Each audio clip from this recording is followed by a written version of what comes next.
Well, thank you, Paige, and hello, everyone. We've got a great show in store for you today as we present Reserve Studies 101, the component list. I like to call it fun with components because it's not a lot of numbers today. We're just talking about components, the components that appear in your reserve study.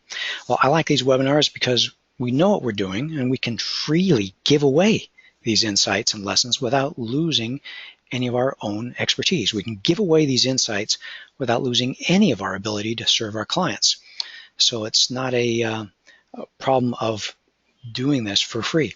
This webinar will help everyone attending today make wise decisions about their reserve component list, with the result that hopefully hundreds more associations across the country will avoid expensive mistakes and reach an improved future. That's a great outcome from a free webinar. And as Paige indicated, this course is now approved for CE credit through a number of different organizations, CAM, ICB among them. And those of you who indicated in the registration process that you were interested in CE credits should receive a certificate of completion within approximately a week. And before I jump into today's material, let me remind you that this is a live presentation and everyone's been muted to keep the background noise to a minimum. But I like an interactive presentation, so every once in a while I plan to ask for your feedback, and the way to respond is to raise your hand by clicking on the hands raised icon in your control panel that looks like what you see on screen. And if you came with a question, or if any time you have a question that arose due to something I've said, just type it in the dialog box in your control panel, similar again to the one that you see on screen.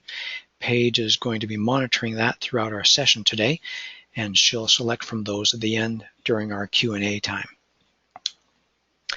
I hope that you're taking notes, but like all our webinars, we're recording this session. So it'll be available on YouTube and our own reservestudy.com for future playback.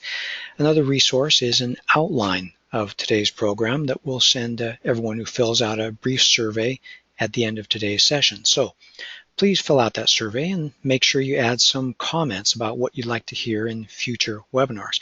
We're regularly developing new webinars based on what our audience tells us is valuable or important to them. We've got 2 new ones, original webinars in development for next month, for instance. So without further delay, grab your mouse and give me a click on the hands raised icon so you can tell me that you're ready for me to get going on today's presentation.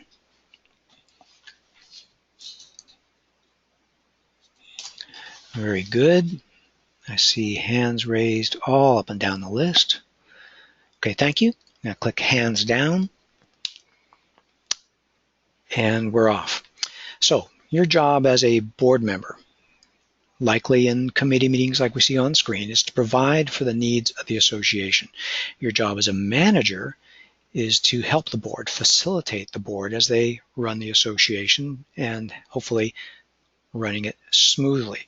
When an association is regularly battered by unsettling surprise expenses, the needs aren't being met, and the association is not operating smoothly. In addition, there's no peace in an association when the roof is old, there's no money to replace it, and there's no plan to replace it. An accurate reserve component list gives you years or decades to prepare gradually and responsibly for the inevitable needs of the association. We're here to help you do your job well, whether it be a board member or manager, providing for the needs of the association. We want you and your association to have an advantage over other associations who don't plan ahead and are unprepared for their inevitable deterioration and other problems that occur. Let them suffer with surprises and special assessments and lagging property values.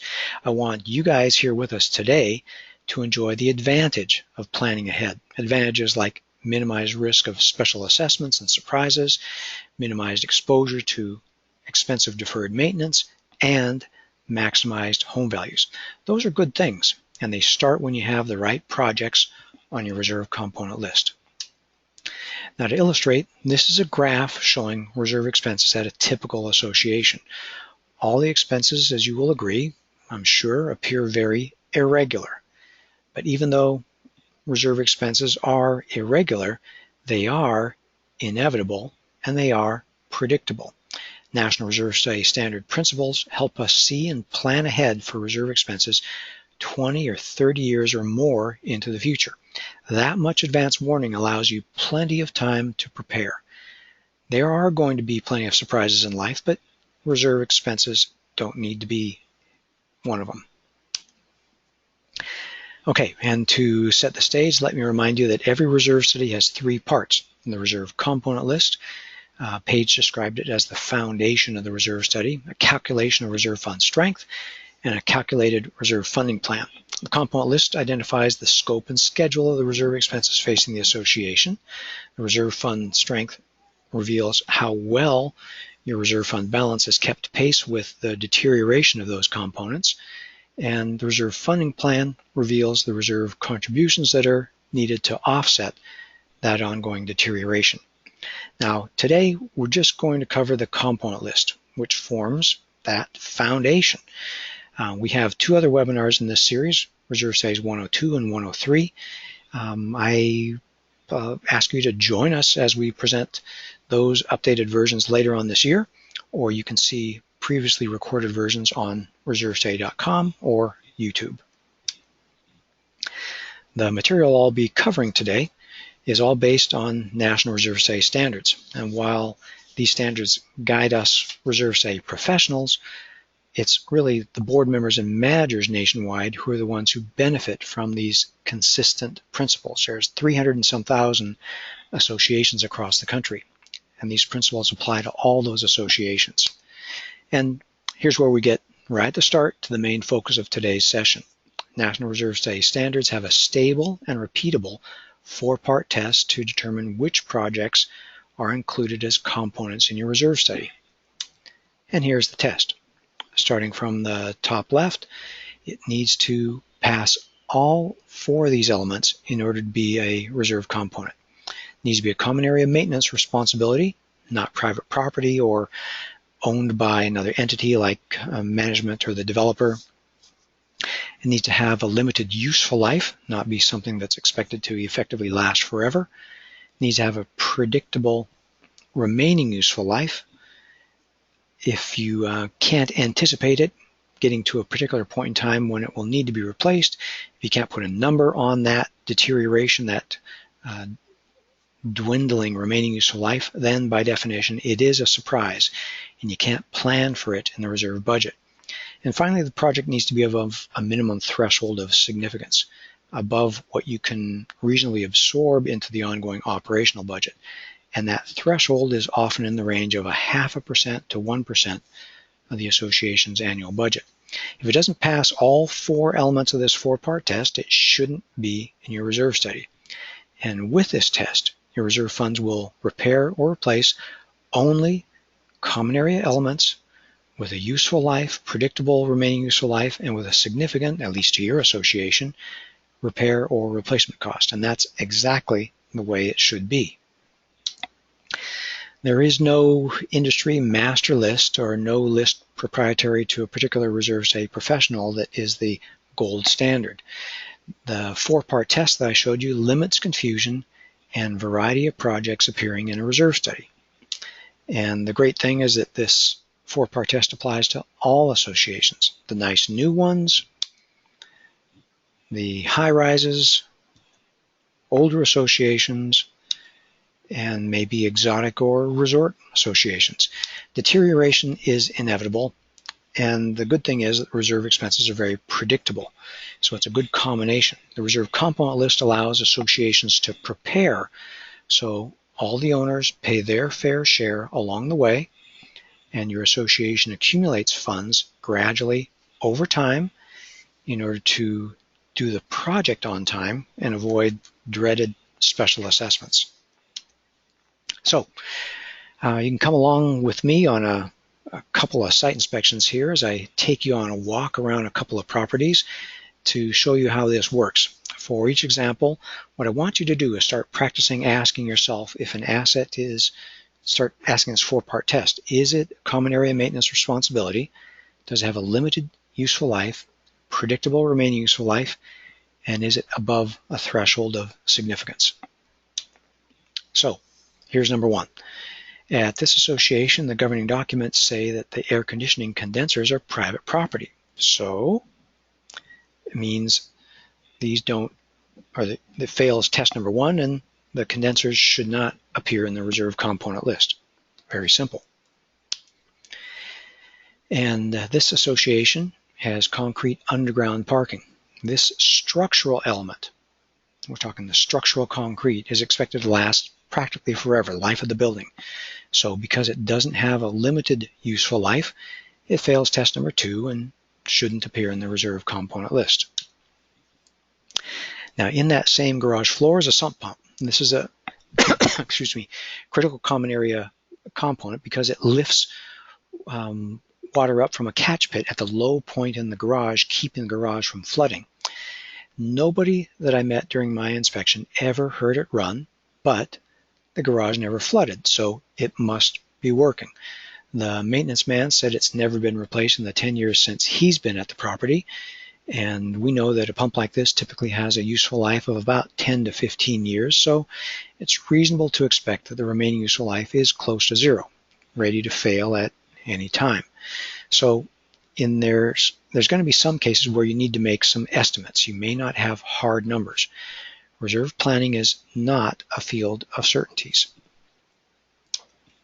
And let's go up to the roof of that building. On this flat roof is a small top-story hallway ventilator fan. You can obviously see some rust on the housing, but inside is a pretty simple motor, fan, and belt. The association fixes this ventilator as needed as a minor operational expense when it breaks, so it fails test number 4 because it's fundamentally not significant. And so since it's insignificant, it shouldn't appear in the reserve component list. It's operational maintenance expense. So let me go back. Everyone, starting to get the drift of things. Give me a show of hands if you're starting to see how this 4-part test works. Show of hands for the 4-part test. Good, good, good. Okay, thanks. I'm going to put hands down. And let's take it up a notch and start looking at a couple more interesting or more complicated potential components. All right, here's a photo of the ceiling in that underground garage. The association obviously put some sheet metal gutters in place under the piping because of leaks. Now, follow me as I go through the 4-part test. Is plumbing a common area maintenance responsibility? Yes. Does it have a useful life? Obviously, as it was new at some point in time, and here it is clearly deteriorated and failing. Does it have a predictable remaining useful life? And I would submit yes. In fact, I probably believe it hit 0 maybe a couple years ago when they put up the gutter. It was failing. And do you expect a repiping project like this to be above a minimum cost? Absolutely. So I would expect a repiping project like this to fit the 4-part test, pass all 4 elements of the 4-part test, and be appropriate for inclusion in your reserve study. Here's another interesting one, hillside in a HOA, and you can see that they experienced a couple of slope failures. One here where the tarp is, broke through the block retaining wall, and another one up here a little higher on the hillside. It may not look like a big deal, it's just dirt, but the point is it's an engineered slope and it needs to be stabilized, replanted, the drainage ditch fixed. It's going to be a $50,000 project. So it's clearly a common area, but the question is it predictable? Nobody knew this particular hillside in probably a couple miles worth of possible hillsides in this association. No one knew this particular hillside was going to fail, but this association is about 20 years old, and they've now had about 4 hillside failures. So it's reasonable to expect that hillside here slips on average about once every 5 years. They might not know exactly where, but association history suggests that if it happened before, it'll probably happen again. So maybe every 5 years or so. So the lesson here is to let your own history help you prepare for your own future. Now, you know which projects appear on the reserve component list and how we use this four-part test. So let me take a quick break before we begin to make more and more applications and ask another poll question. Paige, can I get you to launch a poll, please? Absolutely. It's launched. So how far into the future should you plan for a reserve study project? Let's go ahead and make your selection.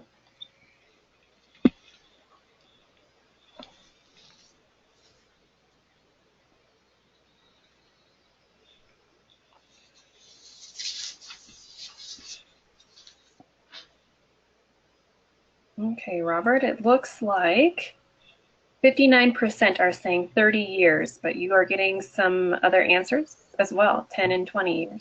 Good. Okay, that's pretty typical. What I want you to think about and see here is that there's no numbers, no useful life, no remaining useful life numbers on this four-part test.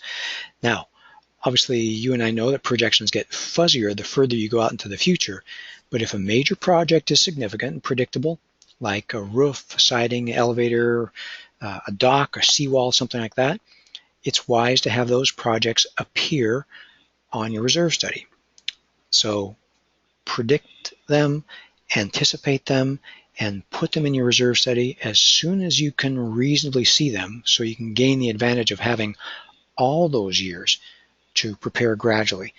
Typical reserve study presentations are, according to National Reserve Study standards, they need to be at least 20 years of income and expenses. Many professionals present 30 years worth of information, but it is very appropriate to have components that even exceed those numbers listed as components, and the funding plan calculations are actually crunching on those figures even though you may not see it. So that's how that works. All right, so what information should you see for each component? First, expect it to be accurately described. Reserve components are projects, not things. So don't expect to see a component called fence. Expect to see a component called fence replace or fence repaint. That's because it's possible and quite common actually to have more than one project for the same asset. So look for an accurate description. For each component, expect to see the following information. You see it on your screen, a quantity, something identifying. It could mean serial number, a size like a BTU rating, or a horsepower of a pump. And then of course we expect to see useful life in years, remaining useful life in years, and the current replacement cost. And note that we're going to inflate these costs in the financial analysis portion of the reserve study as we start working on the funding plan, but that's in the future. Here, for the component list, the presentation is all current costs. So let's look at the simplified reserve component list. With quantity eliminated for space, you can see a clear description of the project. If you go halfway down, you can see for asphalt, you can see both the seal and the resurface projects. And you can see values for useful life, abbreviated UL, remaining useful life, which is RUL, and the project's current replacement cost. Per national standards, a remaining useful life of 0 indicates a component needing replacement in the initial year, and there's one of those, the pool furniture, right at the top of the list. All the projects here, if you look at them individually, are pretty darn reasonable and clearly very predictable. I don't think you could argue with any of them. And understand that a reserve component list for a small association will likely have a little different makeup than one for a larger association, because some components that are significant to a small association may be below the threshold of significance to a large association. And I believe I said earlier that the reserve component list shows us the scope and schedule of an association's reserve expense. Let me quickly explain. The scope is the type of project, the actual project being done, and the magnitude of the expense, whereas the schedule is when these projects are expected to occur and recur over the years. And the result is a map of expenses, different for each association, different each year, And this is the map of expenses from that component list I just showed you. Remember, irregular, like we see here, does not mean unpredictable. And it may appear that there's some big expenses out here in the future.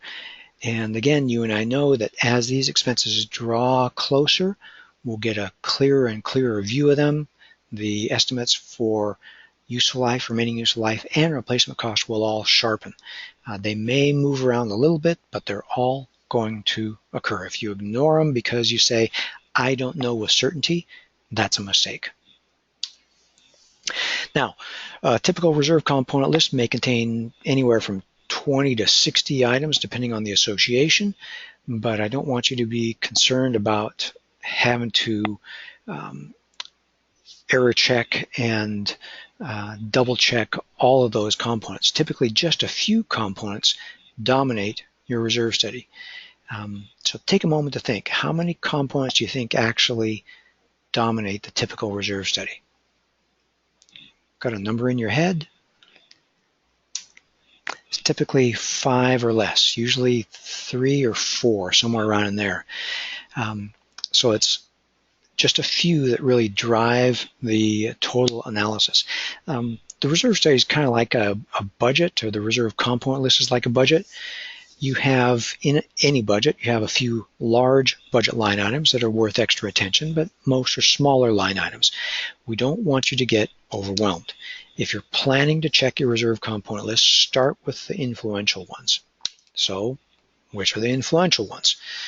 They're the ones that should take a little more of your time, should take more of the reserve professionals' time, and they are going to dominate the rest of the financial results. But it depends on the association type and the region of the country. But for typical townhomes, the dominant components are roofing, painting, and asphalt. In cooler or moist climates, you can add siding and maybe window or deck replacements. In mid-rise or high-rise condos, you typically don't have as much asphalt or roofing, but you do have major interior projects and major mechanical components, such as maybe boilers, elevators, fire alarm systems, HVAC systems, things like that. In HOAs and planned communities, it's usually the roadway system and maybe the recreational component, like a pool, tennis courts, or a clubhouse. And here's just a tip in case you want to take a look at your own reserve study and look at it for yourself. The most significant components are often not the ones with the largest replacement cost. Significance is cost per year. For your information, let's look at one. A big $100,000 roof project that happens every 25 years is deteriorating. If you do the math, 100,000 divided by 25 is deteriorating at the rate of 4,000 a year. But let's look at a $50,000 paint project that recurs every 5 years. That's deteriorating at the rate of $10,000 a year. So even though it's a smaller expense, it happens much more frequently. So that's the $5,000 painting is a much more significant component to the association. All right, that establishes a pretty good foundation for theory. You got now the 4-part test, the information on each component that we gather, and what information we gather. So grab your mouse and give me a hands raised if you're ready to change course a little bit and talk about the decisions you're going to face throughout the year. Hands raised. Good. Okay, thank you. Okay, I'm going to put hands down. All right. One of the most common questions or challenges is missing component. What do you do if a big project comes up and you look at your reserve study and you don't see it as a component? Can you spend reserve cash on the project? Well, now you know. There's a 4-part test. That's the gold standard for is it a reserve project or not. So if it's a common area maintenance responsibility with a limited useful life, predictable remaining useful life, and above a minimum threshold cost, it is a reserve project. Hopefully, everything that passes that 4-part test is listed in your reserve component list, but sometimes it isn't, and that's when you say, oh darn. So what you do is spend the money from reserves and make sure that component gets added as a reserve component next time you update your reserve study. Another question is phased assets. This is a great example of having multiple projects for the same asset. This is a map of an association with 3 phases, A, B, and C. You can pretty much expect that they should have 3 different roof projects, A phase, B phase, and C phase.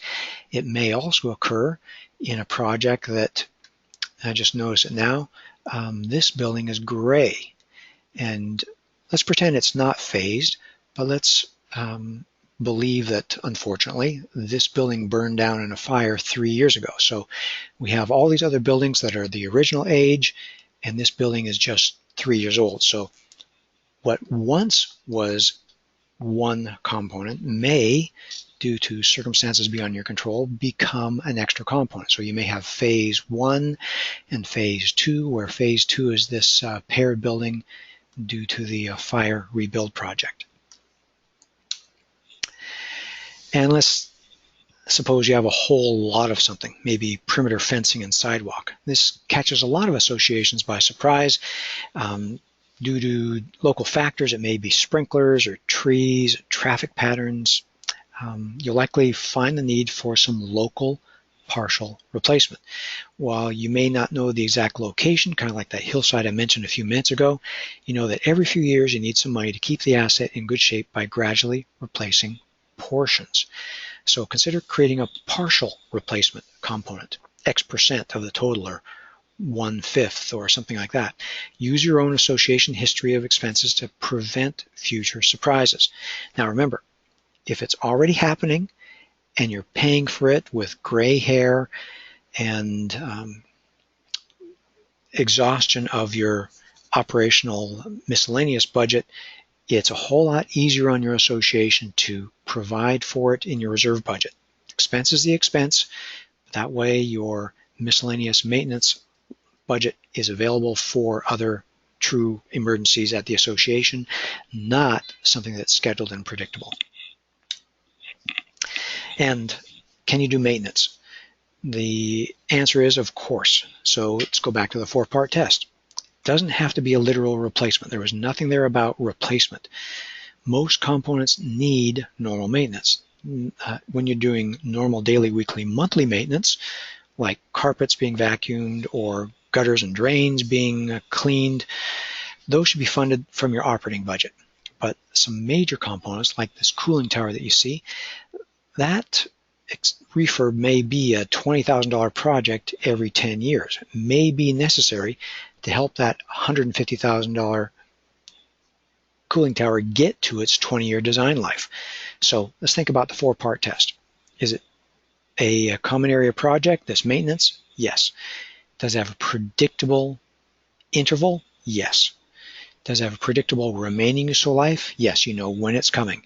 And is it a significant cost? Well, to most associations, 20 grand is significant. So this major refurb can and should qualify as a component. Well, what about minor maintenance? Well, can you spend reserves on a minor maintenance project? And the answer is yes, when it extends the component's useful life. If something's broken locally, just fix it from the operating budget. But if a local repair means that the component will last a few years longer than previously planned, that's a legitimate use of reserve funds. The old fence that you see here in the picture was nearing the end of its life. The fence vendor said, hey, you don't need to replace the whole thing. I can just do some repairs and you'll get 2 more years left. And that's a legitimate use of reserve funds to extend the remaining useful life. Okay? And then just make sure you update that information in the next reserve study that now has 2 years left. And then there's some components that can be reserve components at one association and an operating expense at another. Pool furniture is a common example. If you replace your entire set every 5 years, it qualifies as a reserve expense, right? But if you replace a piece at a time here or there, it's an ongoing operational expense. Either way, over the years, the net expense is the same. It just either comes from the right pocket or the left. It's a style of doing replacements. So make sure your reserve component list fits the style of your association. And then you ask how much detail is appropriate. Well, there's no magic answer. If you look at this picture of a rec room, you can see a number of different components. You can see chairs, tables, at least two different types of chairs, at least two different types of tables. There's a sofa in the back, wet bar area to the left, pool table, lights, painted walls, carpeting. Over to the right is a kitchen area with some appliances. We recommend not being too detailed because it's often too easy to miss one thing. Maybe it was outside or temporarily in a different room. And besides, it's better for your association to think along the lines of refurbishment, doing groupings of components together where there's an affinity. That may be like doing the carpet and paint together at the same time, or getting an entirely new set of furniture. And besides, this gives you a little bit of flexibility to change some of the details around to suit the changing needs of the community. And should you budget for insurance deductibles? Well, some areas of the country have some pretty significant and regular exposure to earthquakes or hailstorms, flooding, things like that. But going back to the four-part test, the answer is no, you don't reserve for insurance deductibles. And why is because it fails both the useful life test and the remaining useful life test. You can't predict when these expenses are going to occur. That's why you have insurance. You don't reserve for hurricanes, you don't reserve for hailstorms, you have insurance for those types of things. So the deductible is just the oh darn part of it, and it's largely handled as a true surprise, as an insurable loss, and that's what your maintenance contingency budget is for. Now, Paige, let me get you to launch the last poll of the day as we talk about painting.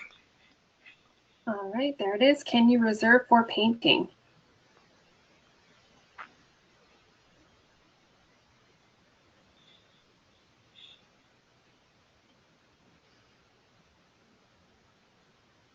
Okay, votes are in.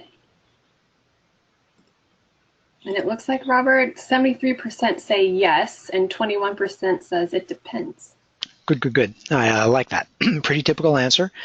The answer on that one is tax preparation is a completely different field than reserve planning.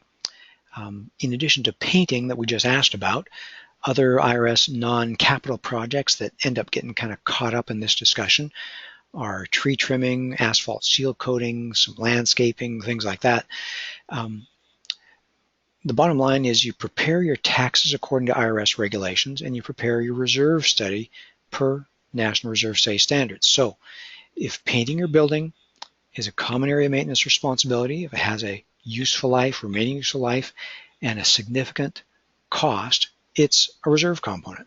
The IRS regulates taxes, not reserves. So include all the components that meet the four-part test. And finally, just some additional reality. Weeks after you've published your reserve study, it goes out of date. Your components are in a different condition than you last saw them in, and you likely have a different reserve balance than you reported. Time moves on and things change. Fortunately, National Reserve Study standards help us here. There's three types of reserve studies. A full reserve study that most associations only need to do once, and after that, associations pick between one of the two update products, an update with site visit or an update no site visit reserve study. And most associations find that professionally prepared update products are surprisingly inexpensive. And reserve contributions. Some counsel here. We're talking about components, but talking about updating. Since reserve contributions are typically one of your largest budget line items, I encourage you to revisit your reserve study and update your reserve components and your reserve study regularly, annually specifically, along with the rest of your budget.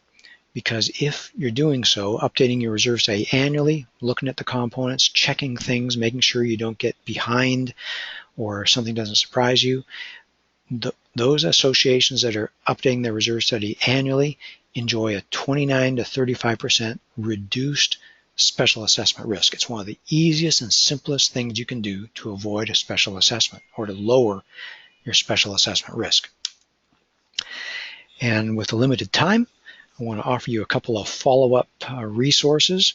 So the question is, when does a component fail and how? You can expect that a roof fails differently than a carpet in your stairwell or your entry sign. There's 5 different ways a component can fail. The way it fails affects your decision whether to replace it on time, as it states in the reserve study, or wait. And there's going to be a link in today's outline to an article that will help you understand and work with those decisions. Similarly, question about capital improvements. You're not responsible to replace like for like. You don't have to paint with the same color. You don't have to replace a wood fence with a wood fence. You can replace it with vinyl. Same thing for an entry access system. But when do you get beyond that gray area, and when is it new and different enough that it's inappropriate for funding with replacement reserves? Again, we'll have a couple of links in the outline to articles based on National Reserve Study standards that are going to help you make a wise decision in this area. And then I've spoken a lot about National Reserve Study standards. If you want to see what those say, same issue here. We'll provide a link in the outline. And that brings me to the end of our core material here for Reserve Studies 101. At its simplest, it's all about applying the 4-part test. The component list helps you prepare for the inevitable deterioration, predictable deterioration at your association, and it allows you time to prepare and fulfill your role as a board member or manager, caring for the association and helping that association move towards an improved future. At Association Reserves, all we do here is based on National Reserve Study standards, and we guide associations just like yours to an improved future. It's fundamentally what we do. If you'd like some of our experience help, we ask you to go to our website, www.reservestudy.com, and there you can see the depth of resources we freely share with you in our Learning Center, and those are going to help you have financial success at your association. In addition, there's a place where you can easily request a proposal and join the thousands of other associations who each year enjoy our help, getting them squared away and updating their reserve study, and also a place where you can enter your email address. You or others you suggest who could benefit from the free training and professional reserve study services we provide. So email list to get in the loop. And as a final thank you to all who attend today, we have a featured resource. It's our Reserve Component List ebook. A link to download this ebook is going to be provided again in the outline we provide to all attendees who fill out that survey as they exit the webinar. So please do fill out that survey. It really does help us, and there's some value to you for doing that. Well, I hope you picked up some useful information about Reserve Component Lists today. That'll help you be more effective leading your association to an improved future, one with minimized surprises, and one where you're making wise spending decisions. So at this point in time, I'll turn the microphone over to Paige, who will coordinate our Q&A time. Paige.